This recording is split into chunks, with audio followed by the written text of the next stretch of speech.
അസ്സലാമു അലൈക്കും വറഹ്മത്തുള്ളാഹി തആല വബറകാത്ത്. സ്നേഹമുള്ള സഹോദരന്മാരെ, സഹോദരിമാരെ, രക്ഷിതാക്കളെ, വാത്സല്യനിധികളായ മക്കളെ, അസ്സലാമു അലൈക്കും വറഹ്മത്തുള്ളാഹി തആല വബറകാത്ത്. പരിശുദ്ധമായ ഈ ദിവസത്തിൻ്റെ ബർക്കത്ത് കൊണ്ട് അല്ലാഹു സുബ്ഹാനഹു തആല നമ്മുടെ ഹലാലായ ഉദ്ദേശങ്ങൾ, മുറാദുകൾ അല്ലാഹു പൂർത്തീകരിച്ച് തരുമാറാവട്ടെ. ഒരുപാട് ആളുകൾ ദുആ കൊണ്ട് വസിയ്യത്ത് ചെയ്യാറുണ്ട്. വാട്സപ്പിലൂടെയും ഫോൺ വിളിച്ചുകൊണ്ടും എല്ലാം ദുആ കൊണ്ട് വസിയ്യത്ത് ചെയ്യാറുണ്ട്. അവിടുത്തെ ഹലാലായ ഉദ്ദേശങ്ങൾ അല്ലാഹു പൂർത്തീകരിച്ചു കൊടുക്കുമാറാവട്ടെ. രോഗങ്ങളെ കൊണ്ട് പ്രയാസപ്പെടുന്നവരുണ്ട്, അവിടെ രോഗങ്ങൾ അല്ലാഹു ശിഫയാക്കി കൊടുക്കുമാറാവട്ടെ. കടങ്ങളെ കൊണ്ട് പ്രയാസപ്പെടുന്നവരുണ്ട്, അവിടെ കടങ്ങൾ വീട്ടുവാനുള്ള വഴികൾ അല്ലാഹു തുറന്നു കൊടുക്കുമാറാവട്ടെ.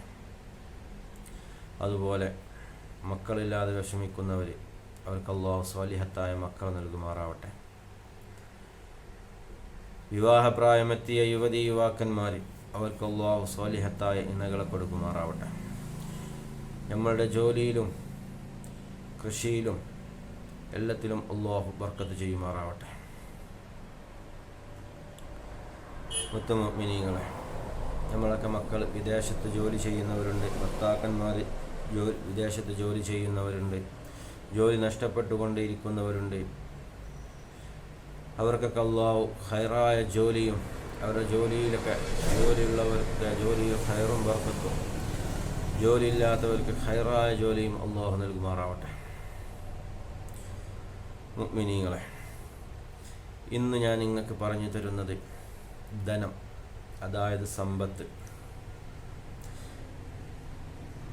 ധനസമ്പാദ്യത്തിൻ്റെ മാർഗം തെളിഞ്ഞു കിട്ടാൻ,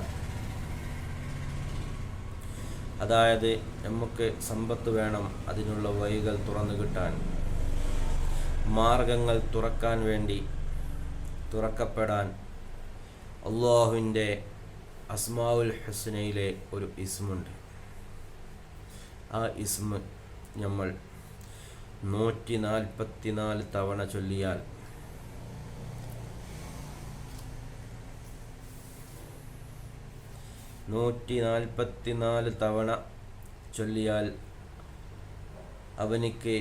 അവൻ്റെ സമ്പത്ത്, ധനസമ്പാദ്യത്തിൻ്റെ വഴികൾ, മാർഗങ്ങൾ അല്ലാഹു തുറന്നു കൊടുക്കുന്നതാണ്. ഇത് ചൊല്ലുമ്പോൾ ഇഖ്ലാസോട് കൂടി ചൊല്ലണം. അല്ലാഹുവിൻ്റെ നാമമാണ്, അല്ലാഹുവിൻ്റെ ഇസ്മുകളാണ് എന്നുള്ള നിയ്യത്തോടു കൂടി ഈ ഇസ്മിനെ നമ്മൾ ചൊല്ലുകയാണെങ്കിൽ ഒരുപാട് മഹത്വമുണ്ട്, പ്രതിഫലമുണ്ട്. ഏതാണ് ആ ഇസ്മ്? യാ ബാസിത്തു യാ അല്ലാഹ്. ഇത് 144 തവണയാണ് ചൊല്ലേണ്ടത്. മഗ്‌രിബിന് ശേഷവും സുബഹിക്ക് ശേഷവും, അതുപോലെ 92 പ്രാവശ്യവും ചൊല്ലാം. 92 പ്രാവശ്യവും ഈ ഇസ്മിനെ ചൊല്ലാം. സുബഹിക്ക് ശേഷവും മഗ്‌രിബിന് ശേഷവുമാണ് ചൊല്ലാൻ ഉത്തമം. അല്ലാഹു സുബ്ഹാനഹു തആല ജീവിതത്തിൽ ഇത് പകർത്താൻ അല്ലാഹു നമുക്ക് തൗഫീഖ് ചെയ്യുമാറാവട്ടെ. വആഖിറു ദഅവാനാ അൽഹംദുലില്ലാഹി റബ്ബിൽ ആലമീൻ. എല്ലാവരും എനിക്കും എൻ്റെ കുടുംബത്തിനും വേണ്ടി ദുആ ചെയ്യുക. ഇൻഷാ അല്ലാഹ് മറ്റൊരു ദിക്റുമായി വീണ്ടും കാണാം. അസ്സലാമു അലൈക്കും വറഹ്മത്തുള്ളാഹി തആല വബറകാതുഹു.